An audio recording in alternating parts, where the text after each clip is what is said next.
நண்பர்களுக்கு வணக்கம். வணக்கம் சத்யன் ராமசாமி. மகளிர் தினம் அப்படின்றதுனால ரொம்ப முக்கியமான ஒரு கேள்வி. எப்போதுமே ஒரு நடிகருக்கு ஒரு ரசிகர் பட்டாளம் அப்படின்னா அங்கே எல்லா நடிகர்களுக்கும் அட்ரஸ் பண்ணக்கூடிய நபர்களாக இருக்கிறது ஆண்கள் தான். ஏன்னா அவங்க தான் அந்த அபிஷேகம் பண்ணுறது, அது பண்ணுறது, இது பண்ணுறது, பட்டாசு வெடிக்கிறது, கொண்டாடுறது, டான்ஸ் ஆடுறது, இந்த மாதிரி போயிட்டு இருக்கும். பெண்களும் ரசிக்கக்கூடிய ஒரு நபராக இருக்கிறவர் காமனாக பெண்கள் சிறியவர்கள் முதல் பெரியவர்கள் வரை ரசிக்கக்கூடிய நபராக இருக்கிறவர் சூப்பர் ஸ்டார் நிறைய இடத்துல நீங்கள் அட்ரஸ் பண்ணுவீங்க. ஸோ இன்றைக்கி மகளிர் தினம். ஸோ சூப்பர் ஸ்டாரோட ரசிகைகள் பற்றி அந்த விஷயங்களை பற்றி சொல்லுங்கள்.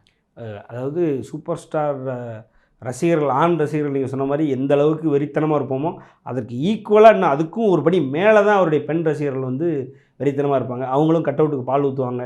நீங்கள் என்னென்ன வேணும்னு சொல்கிறீங்கன்னா அவங்களும் பண்ணுவாங்க. ஸோ அவருக்கு வந்து ரசிகர்கள் வெறியர்கள் எந்த அளவுக்கு இருக்கிறாங்களோ அதுக்கு உண்மையிலே வந்து கொஞ்சமும் சளைக்காதவங்க அவருடைய ரசிகைகள். ஸோ ஒரு விமன்ஸ் டேயில் நம்ம இன்றைக்கி இருக்கிறோம். இதில் நான் என்ன சொல்லணும்னு நினைக்கிறேன்னா, அதாவது தலைவருக்கும் பெண்களுக்குமான ஒரு ஒரு ஒரு மரியாதை கலந்த ஒரு அன்பு வந்து அது நிறைய பேருக்கு தெரியும் சார். அதை நம்ம மறுபடியும் ஒரு தடவை ஃபீல் பண்ணணும் அப்படின்னு நான் நினைக்கிறேன். ஏன்னா இன்றைக்கி ஒரு நல்ல நாள், இன்றைக்கி பெண்களுக்கான நாள். பெண்களுக்காக தலைவர் வந்து எந்த மாதிரியெல்லாம் இருந்திருக்கிறாரு, அவருக்கும் அவங்களுக்குமான ஒரு ஒரு பந்தம் எப்படியானது, ஒரு 4-5 தரவுகளோட நம்ம எல்லாருக்கும் தெரிஞ்ச ஒரு சில விஷயங்களை வந்து நினைவூட்டணும்னு நான் நினைக்கிறேன். நினைவூட்டுறதுக்கு முன்னாடி இந்த வீடியோவை பார்த்துக்கிட்டு இருக்க எல்லாருக்கும் மகளிர் தின நல்வாழ்த்துக்கள். ஸோ என்னென்னா ஒன்றும் இல்லை சார். அதாவது அவருடைய படங்கள் எடுத்துக்கிறோம். ஃபஸ்ட்டு அவருடைய படங்கள் எடுத்துக்கிட்டிங்க அப்படின்னா, நீங்கள் மன்னன் படம் பார்த்திங்க அப்படின்னா ஏறக்குறைய அந்த படத்தில் சூப்பர் ஸ்டார் ரஜினிகாந்த் அவர்களுக்கு என்ன ரோலோ அதுக்கு ஒரு இன்ச்சு மேலே தான் வந்து விஜயசாந்தி அவரோட ரோல் இருக்கும். அதை யாராலையும் மறுக்க முடியாது. ஸோ கரியரோட பீக்னால் அவருக்கு வந்து 91 அந்த 90-91 காலகட்டங்கள் தான் சார். அன்றைக்கி தான் சார் அவர் வந்து அந்த நேரத்தில் தான் வந்து யாருமே இனிமேல் இவர் மாதிரி ஆக முடியாது, இனிமேல் இவரை தொடவே முடியாது, இவர் எங்கேயோ ஓடிக்கிட்டு இருக்காருன்னு ஏறக்குறைய தமிழ் இண்டஸ்ட்ரி இல்லாமல் இந்தியன் இண்டஸ்ட்ரியை வந்து அக்னாலேஜ் பண்ண ஆரம்பித்தாங்க. அந்த டைமில் தான் அந்த பாயிண்ட் ஆரம்பிக்குது. அப்போ வந்து தனக்கு நிகரான ரோலை வந்து விஜயசாந்தி அவர்களுக்கு கொடுத்து அவ்வளவு அருமையாக அப்படி ஒரு ரோலை அவங்கள பெர்ஃபார்ம் பண்ண விட்டு ஏறக்குறைய உங்களுக்கு அதாவது ரஜினிகாந்துக்கு ஸ்பேஸ் ஜாஸ்தியாக அந்த படத்தில் ஒரு விஜயசாந்திக்கு ஸ்பேஸ் ஜாஸ்தியானா யாருமே பார்த்தவங்க அப்ரிஷியேட் பண்ணதை எடுத்துக்கிட்டிங்க அப்படின்னா விஜயசாந்தி தான் பெருசாக அப்ரிஷியேட் பண்ணியிருப்பாங்க. அந்த ஸ்பேஸை கொடுப்பாரு சார். எந்த ஒரு நடிகரும் சார் எனக்கு தெரிய சார் இந்திய சினிமா வரலாற்றிலேயே இவ்வளவு பெரிய ஒரு ஸ்டேட்டஸ்க்கு வந்ததுக்கப்புறம் இப்படியான ஒரு ரோலை கொடுப்பாங்களா அப்படின்னா கொடுக்க மாட்டாங்க சார். கொடுக்குறது யோசிப்பாங்க.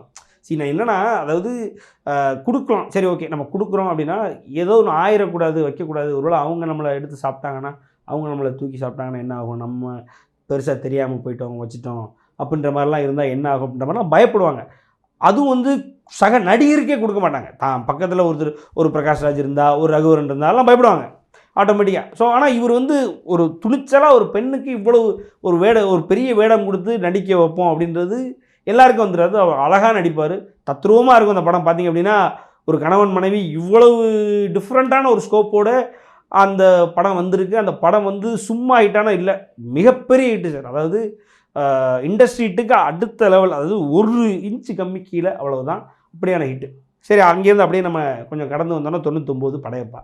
நீங்கள் இன்றைக்கி தூக்கத்தில் எழுப்பி நீங்கள் ரம்யா கிருஷ்ணன் மேடம் கேட்டாலும் உங்களுக்கு எதுங்க படம் அப்படின்னா எனக்கு படையப்பா தான் அப்படிமா.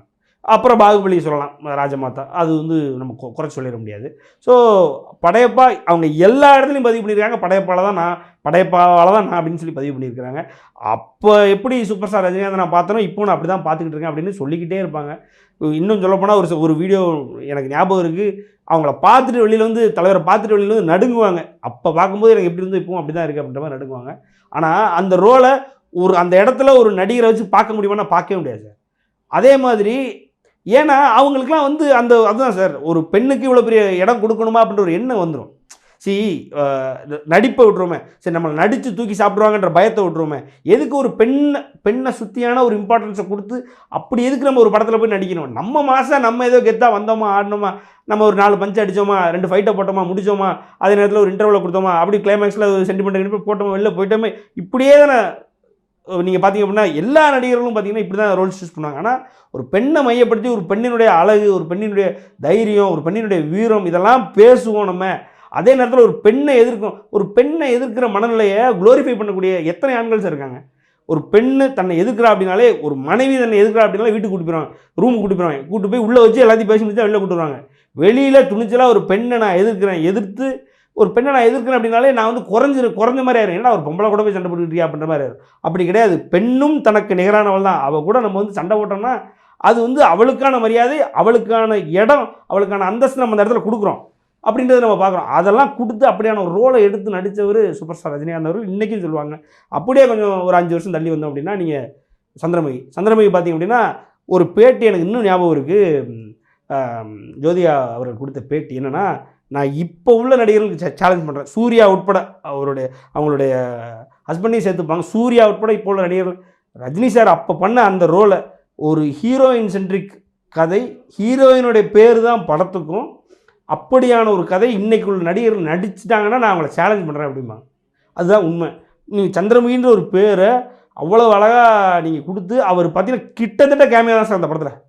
நீங்கள் கேமியா, அதாவது வேட்டைன்னு வந்து கடைசி 15 நிமிஷத்தில் படத்தை தூக்கி சாப்பிட்டு போயிடுவார். அதெல்லாம் அது வேறு டிபார்ட்மெண்ட் வைக்கலாம். ஆனாலும் கிட்டத்தட்ட வந்து அந்த படத்தில் ஒரு கேமியா மாதிரி தான் வந்துட்டு போவார். ஆனாலும் அந்த படம் வந்து இண்டஸ்ட்ரி ஹிட்னா இதுவரைக்கும் இல்லாத இண்டஸ்ட்ரி ஹிட்டில் எல்லா வகையிலும் அடித்தது. அதாவது இன் டர்ம்ஸ் ஆஃப் கலெக்ஷன், போட்டிக்கு வந்த படங்களை வந்து ஏறக்குறைய காணாமல் ஆக்குனது, அதே நேரத்தில் ஓடுற நாட்கள், இது எல்லாத்தையும் வச்சு காமெடி பாடல்கள் எல்லாம் ஒர்க் அவுட் ஆகி ஒரு படம் வந்து அழகாக உட்காந்துச்சு. அதே நேரத்தில் குழந்தைகள்லேருந்து 60-70 வயசு உள்ள ஆளுங்க வரைக்கும் பார்த்து குதூகலிக்கிற மாதிரி ஒரு படம் வந்துன்னா அந்த படம் தான்.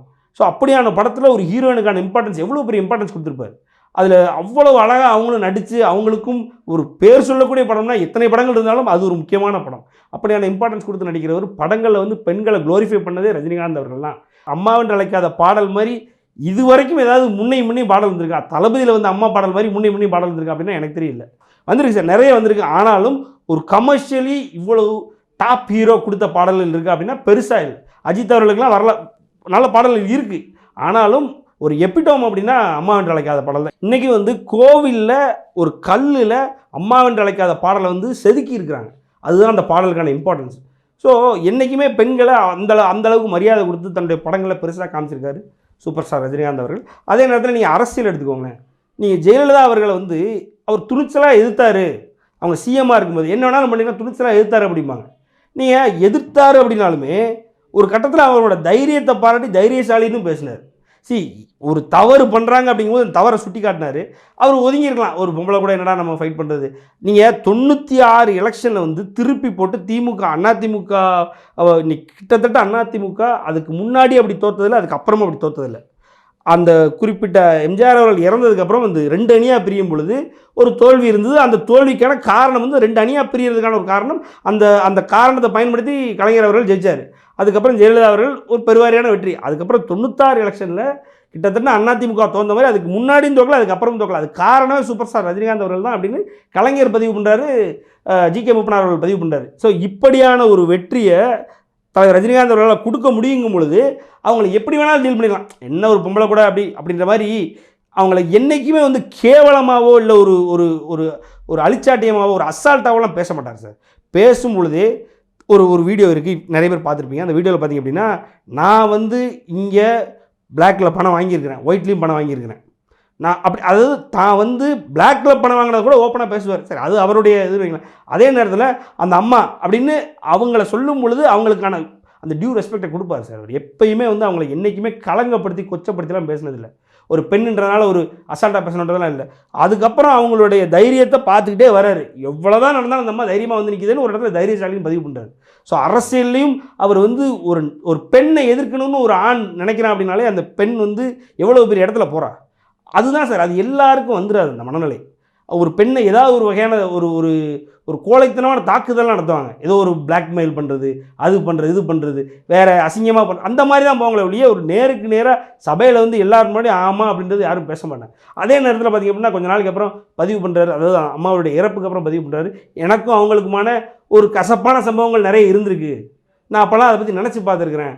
ஆனாலும் அதையும் மீறி 75வது பிறந்தநாள் அம்மா அவர்களுக்கு வரும்பொழுது அதுக்கு ஒரு வாழ்த்து செய்தி ஒரு வாழ்த்து செய்தியில் இதெல்லாம் வரும். ஸோ அதையும் மீறி அவங்க வந்து எங்கேயோ போயிட்டாங்க அப்படின்ற மாதிரி பேசுவார்.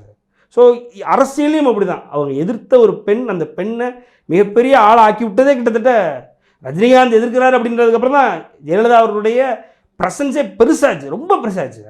அதாவது அவங்க என்ன இருந்தாங்க, அவங்க எப்படி வந்தாங்க, அவங்களுடைய உழைப்பு, அதெல்லாம் ஒரு பக்கம் 99% இருந்தாலும் அந்த 1% வந்து அவங்களும் ரஜினிகாந்துக்குமான அந்த போட்டி, தலைவருக்கும் அவங்களுக்குமான அந்த போட்டி தான் வந்து அவங்களுடைய புஷிக்கே அது ஒரு காரணம். சரி, குடும்பத்தில் ஒரு பெண்களை எப்படி நடத்துகிறாரு? அம்மா லதாம்மா எடுத்துக்கோங்க, அவங்களுடைய ஸ்ரீ தயா ஃபவுண்டேஷன் ஏறக்குறைய 90லேருந்து இருக்குது. அவங்களுடைய ஆசிரம் பள்ளியில் தயா அந்த ஃபவுண்டேஷனை அவங்கள நடத்துறதுக்கு ஒவ்வொரு நேரத்துலையும் அவங்களுக்கு தேவையான எல்லா விஷயமும் தலைவர் பண்ணி கொடுத்துருக்காரு. அதே நேரத்தில் பீஸ் ஃபார் சில்ட்ரன்னு எனக்கு தெரியும் 2018 காலகட்டத்தில் பீஸ் ஃபார் சில்ட்ரன்னு ஒரு குழந்தைகளுக்கான ஒரு இயக்கம் ஆரம்பித்தாங்க அவங்க. அப்பவும் வந்து அதை போய் சப்போர்ட் பண்ணி அதை வந்து ரொம்ப பெருசாக அதை வாழ்த்தி அதை வந்து ஸோ ஒரு வீட்டில் உள்ள பெண் அவங்களோட ஆசை என்ன, அதை நம்ம நடத்தி கொடுக்கணும், அந்த எண்ணம் வந்து எல்லா ஆண்களுக்கும் வராது. அது அந்த எண்ணம் தலைவருக்கு ஃபுல்லாமே உண்டு. அவங்களுடைய எல்லா விஷயங்களையும் சப்போர்ட் பண்ணியிருக்கார் தலைவர் அவர். அவங்க பாடல்கள் பாடியிருக்காங்க. ஏற்கனவே கடவுள் உள்ளமே பாட்டு, அன்புள்ள ரஜினிகாந்த்லேருந்து கோச்சரியான் பாடல் வரைக்கும் நிறைய பாடல்கள் பாடியிருக்காங்க. பாடல்கள் அவங்களுக்கான சுதந்திரம் முழுமையாக கொடுத்து, அதே நேரத்தில் அவங்களும் சப்போர்ட்டு. ஸோ ஒரு பெஸ்ட் கப்பல் இன் பாலிவுட் இன் இந்தியா இத்தனை வருஷமாக ஒரு 50 வருஷமாக சூப்பர் ஸ்டாராக இருந்த ஒரு நபர் கூட இவ்வளோ அழகாக ஒரு குடும்பத்தை அமைச்சு இருக்கிறாங்க அப்படின்னா அவங்களும் வந்து நம்ம சாதாரணமாக சொல்லிட முடியாது. வயசு வருஷம் அதை 2 பேருமே ஈக்குவலி சப்போர்ட் பண்ணணும். ஸோ அப்படியான ஒரு பெண்மணியாக தான் லதா ரஜினிகாந்த் அம்மா இருந்திருக்கிறாங்க. அதற்கான சப்போர்ட்டும் தலைவர் ஃபுல்லாக கொடுத்துருக்காரு. அவங்களுடைய மகள்கள் எடுத்துக்கிட்டோன்னு வைங்களேன், அவங்க மகள்களுக்கு இப்போ வரைக்கும் அவங்களுக்கு அவங்களுடைய எண்ணம் என்ன, அவங்களுடைய ஆசை என்ன, அதற்காக நம்மளால் என்ன பண்ண முடியும்னு பண்ணி கொடுத்துட்ருக்காரு. எத்தனையோ பேர் உதாசீனப்படுத்திட்டாங்க. ஒரு கட்டத்து வரைக்கும் நீ உன்னால் எனக்கு ஏதாவது அவப்பேர் வருது இருக்கிறவங்க எல்லாருமே அவங்க வந்து அதாவது ரொம்ப பெரிய டேலண்ட் சார். நீங்கள் ஐஸ்வர்யா ரஜினிகாந்த் எடுத்துக்கிட்டீங்க அப்படின்னா அவங்களுடைய டேலண்ட் எப்படின்னா, வைராஜாவை இப்போது தமிழக அரசு வந்து அவார்டு கொடுத்துருக்காங்க. தமிழக அரசு அவார்டு கொடுக்கும்போது 2015 அவார்டு கொடுக்கும்போது வைராஜாவையினுடைய நடிகர் கௌதம் கார்த்திக் அவர்களுக்கு தான் வந்து சிறப்பு பரிசு போயிருக்கு, சிறந்த நடிகருக்கான பரிசு போயிருக்கு. அப்படிங்கும் பொழுது அப்போ வைராஜாவை எடுத்தது யாருன்னா ஐஸ்வர்யா ரஜினிகாந்த். 2015 அவங்களுக்கு எடுத்த படத்தினுடைய நடிகருக்கு இப்போ அவார்டு கிடைக்கிது. ஸோ அவங்கள வந்து நம்ம சாதாரணமாக நினச்சிட்டு இருக்கோம். என்ன ரஜினிகாந்தோடைய மகளா அவங்கள போட்டு ஏற்கோ ஒரு கூட்டம் இருக்குது, ரஜினிகாந்த் எது பண்ணாலும் திட்டுற கூட்டம் வந்து அவங்கள திட்டிகிட்டு இருக்க வழியா. ஆனால் அவங்களுக்கு சரியான டேலண்ட் இருக்குது. அந்த டேலண்ட்டை என்ன சொல்கிறது, வேறு ஏதோ அவங்களுக்கு ஒரு நேரம் அமையலை, ஆனாலும் தலைவர் கூடவே இருந்து அந்த டேலண்ட்டை பார்த்து அவங்களை எப்படியாவது தூக்கி விடணும். இங்கே அவங்கள சொல்லும்போது இதனால் ரஜினிகாந்த் அவர்கள் வந்து வந்து தப்பாக பேசுகிறாங்க, இப்படி 2 பெண்கள் வந்து அவர் படம் எடுக்க தெரியாமல் அவரை வச்சு விளையாண்டுக்கிட்டு இருக்காங்க, ஆச்சா புச்சா அப்படிலாம் சொல்லும் பொழுது கூட இவர் என்ன பண்ணிருக்கலாம், ஆமாம்மா உங்களை வச்சு படம் எடுத்தால் வெளியில் தப்பாக பேசுகிறாங்க, வெளியில் ட்ரோல் பண்ணுறாங்க, கிண்டல் பண்ணுறாங்க, நீங்களாம் ஒன்றும் வேண்டாம், அவங்க பேசாமல் வீட்டில் இருங்க அப்படின்னு போகாமல் இன்றைக்கி வரைக்கும் அவங்க கூட இருந்து சப்போர்ட் பண்ணுறாருல சார். அந்த ஒரு மனோபாவம், அந்த ஒரு மனநிலை தான் பெண்களுக்கு தேவை ஒரு ஆணிடம் இருந்து. அதை கொடுக்குறாருக்கும் போதே பெரிய விஷயம் சார். நீங்கள் அவர் வந்து மிகப்பெரிய ஆன்மீகவாதி, அதில் ஏதாவது ஒரு மாற்றுக்கிறது எவனுக்காக இருக்குமானா ஒரு துளி கூட எவனுக்கு இருக்காது. ஆனாலும் ஒரு பௌத்தறிவாதி ஒரு வீட்டில் என்ன நடக்குதோ அது அவர் வீட்டில் நடக்குது. ஒரு பெண் டைவர்ஸ் ஆகி வந்துட்டாங்க, ஆட்டோமேட்டிக்காக சரி வீட்டில் உட்கார வைக்கக்கூடாது, அடுத்த ஒரு கல்யாணத்தை பார்த்து அப்போவே எவ்வளோ வசதி வந்தாங்க தெரியுமா. இப்படி வீட்டில் இருக்க பெண்கள் இப்படி பண்ணுறாரு, அதை அப்படி பண்ணுறாரு, ரொம்ப கேவலமான வசதிலாம் இருந்தது. ஆனாலும் தன்னுடைய மகளான மகளுக்கான வாழ்க்கை எவன் என்ன வேணாலும் சொல்லட்டும், தான் குடும்பம் அப்படின்ற மாதிரி போகிறாரு பார்த்தீங்களா. அது வந்து எல்லா ஒரு ஆம்பளைங்களுக்கு வராது சார். அதை நீங்கள் இவர்கிட்டேருந்து கற்றுக்கணும். பெண்களுக்கும் இவருக்குமான பந்தம் இப்படியானது. அவர் வந்து அதாவது இது வரைக்கும் வந்து எந்த ஒரு பெண்களுக்கும் எதிரான காரியங்கள்லாம் என்றைக்குமே எதுவுமே பண்ணாமல், அதுவும் வந்து சினிமா இண்டஸ்ட்ரி எவ்வளவு ஒரு அவச்சொல்லுக்கு உள்ளாகிட்டு இருக்கு. அந்த பெண்கள் அப்படின்ற விஷயம் வந்தாலே ஆட்டோமேட்டிக்காக இஷ்டத்துக்கு நீ என்ன வேணாலும் பேசலாம் அப்படின்ற மாதிரியும், அதே மாதிரி ஒரு நடிகை கல்யாணம் பண்ணால் உடனே டைவர்ஸ் அது இதுன்னு, இது எதுலேயுமே வந்து ஒரு இந்த கவனங்கள் சிதறாமல் தனக்கான ஒரு குடும்பம் அமைச்சிக்கிட்டு தனக்கான ஒரு மரியாதை எல்லா பெண்கள்கிட்டையும் கொடுத்துட்டு, அதே மாதிரி அவர் கூட நடித்த பெண்கள் எல்லாமே அவரை பற்றி எவ்வளோ பெருசாக பேசுவாங்க. ஒரு வீடியோவில் நயன்தாரா அவர்கள் அழகாக சொல்லுவாங்க, அஜித் அவர்களையும் சொல்லுவாங்க, ரஜினிகாந்த் அவர்களும் அஜித் அவர்களும் அவங்க உட்காந்துருந்தாங்கன்னா, அந்த கேரவனில் உட்காந்துருந்தாங்கன்னா, அதில் நம்ம நடந்து போகிறோம், ஒரு ஹீரோயினோ ஒரு பெண்ணோ நடந்து போனாங்கன்னா உடனே உட்காந்து இடத்துல எந்திரிச்சிருவாங்க அப்படின்றாங்க. ஸோ இதெல்லாம் தான் ரஜினிகாந்த் அவர்கள் எங்களுக்கு சொல்லிக் கொடுத்துருக்காரு. அவர் பெண்களுக்கான மரியாதையை இந்த மாதிரிலாம் தான் காமிச்சு கொடுத்துருக்காரு. ரஜினிகாந்த் ரசிகர்கள் ஃபுல்லாகவே இப்படி தான் இருப்போம், எல்லாருமே இப்படி தான் இருக்கும் சார். அது எந்த மாற்றுக்கருத்தும் இல்லை. அதனால தான் ரஜினிகாந்த் மக்கள் மன்றத்திலேருந்து இன்றைக்கு வரைக்கும் எந்த பாலியல் சம்பவங்களும் எந்த குற்றச்சம்பவங்களும் பெண்களுக்கு எதிராகவும் எதுவுமே நடந்ததில்லை. அதெல்லாம் வேற கதை. ஆனால் பெண்களுக்கு எதிராக நடக்கவே நடக்காது. காரணம் என்னென்னா அவர் அப்படி காமிச்சு எங்களை வளர்த்தார். அதுதான் உண்மை. நிறைய தகவல்கள் கொடுத்தீங்க. நன்றி சத்யன் ராமசாமி. நன்றி.